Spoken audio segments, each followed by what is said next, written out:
Our next speaker today is Councillor Nadine Nakagawa from New Westminster, the city of New Westminster. She's a local organizer, a community organizer, an activist, and a councillor.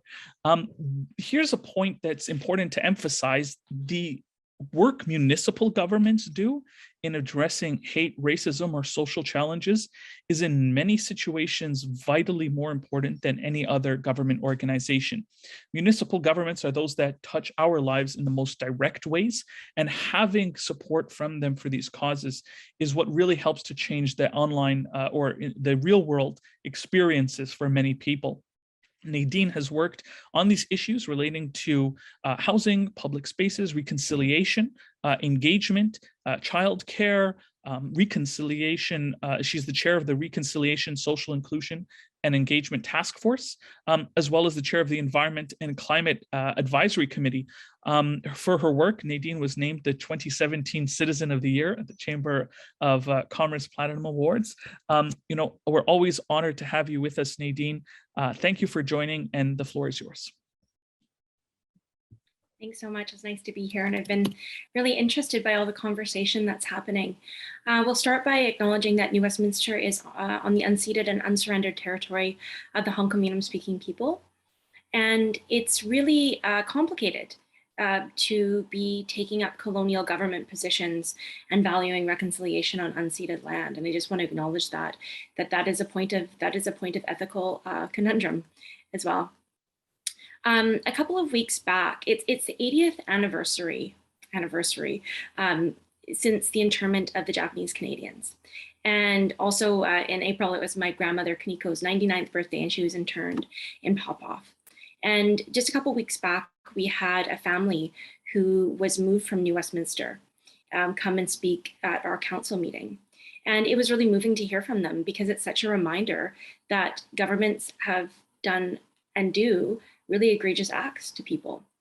And on that same day that we are acknowledging this history of Japanese Canadian internment, I attended a rally for a family from Mexico who are undocumented and applying for refugee status.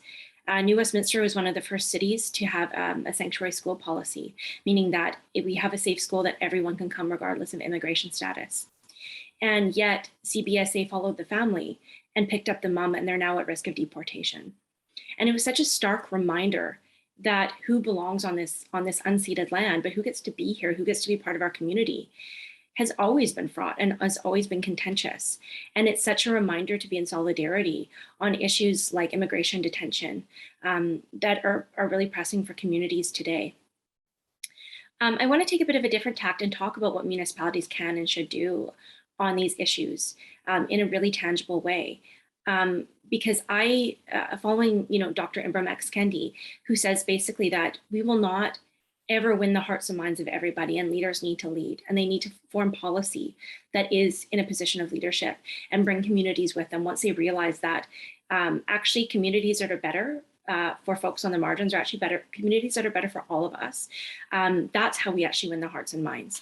So I would comment that the City of New Westminster is undertaking some work on diversity, equity, anti-racism, and inclusion. And I was really insistent that anti-racism be part of that, because we really need to watch for weasel words within government and policymaking that don't say much. And I think inclusion is actually becoming one of those, that it feels good, it sounds good, but it doesn't mean a whole lot of anything. And anti-racism is quite different, actually. Anti-racism is much more assertive, let's say.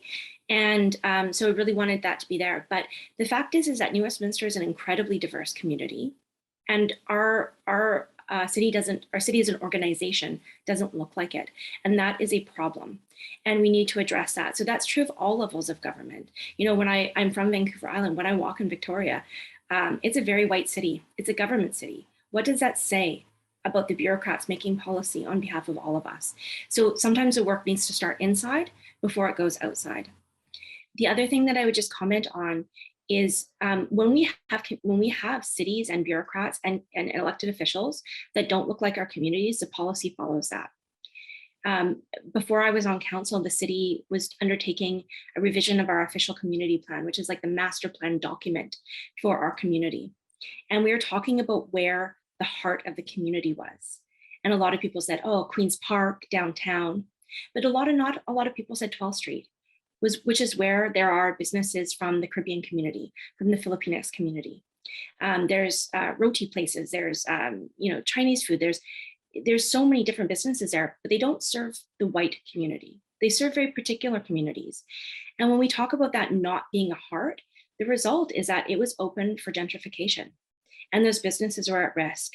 And I was just in a conversation last night about the same thing around Joy Station in Vancouver, that those communities generally aren't valued and they're rife for redevelopment. And that really matters. When we're talking about anti-racism, when we're talking about hate, we have to include the material conditions of people's lives.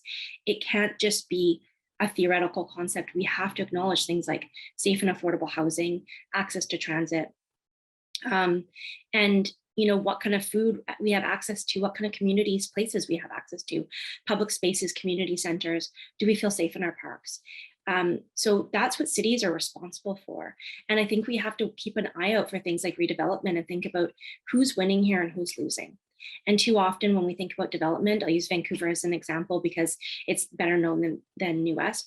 Things like redevelopment on Kingsway, again, these are primarily Asian businesses that are being redeveloped and ripped down.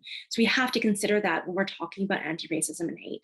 When we invisibilize those people, when we visibilize the value of those communities, not just to us, to me, but for their communities, that's the start of these problems. And finally, I'll just wrap up by saying that when we advocate for solutions, I think we have to be really careful that there's solutions that don't harm others.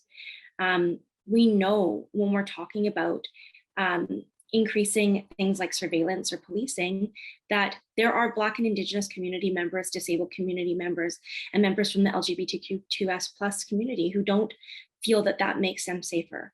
And just because I feel safe at the expense of others, that's not the liberation that we're seeking. We truly want to make sure that our solutions lift up all of us and that we're advocating for something that creates a more beautiful world for all members of our community. And local government is a great place to do that. So show up and hold us accountable. We are the most accessible level of government. So coming and talking to us about what you want to see in your community and what perspectives are missing is so invaluable. So I'd really just encourage folks to reach out to local government officials.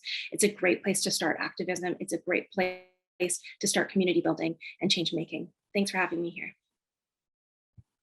Thank you for being with us, Nadine. Again, how you center things along an anti-racism lens is so wonderful because many people, they don't really understand what anti-racism is. It's not blaming a group of people. It's actions and policies that change things so that everyone can be included, with a mindset that there's exclusion naturally happening and then exclusion on purpose. And both of those need to be addressed in order to create a more equitable society. Your lived experience and personal history, thank you for sharing that, because it helps us to remember that the reality of injustice that has existed continues to exist here in our country through anti-racism principles and actions. We're all working to make Canada more truly just and inclusive, in line with what I think most of us believe are Canadian values. Generally speaking, these events get 100,000 views on social media. And for every one of those people, no matter how long they watch, it's important that they come away with an understanding that the safety and security of all of us really depend on that safety and security being for everyone. And that's anti-racism. So thank you so much, Nadine. Really appreciate it. And happy birthday to your grandmother. That's great.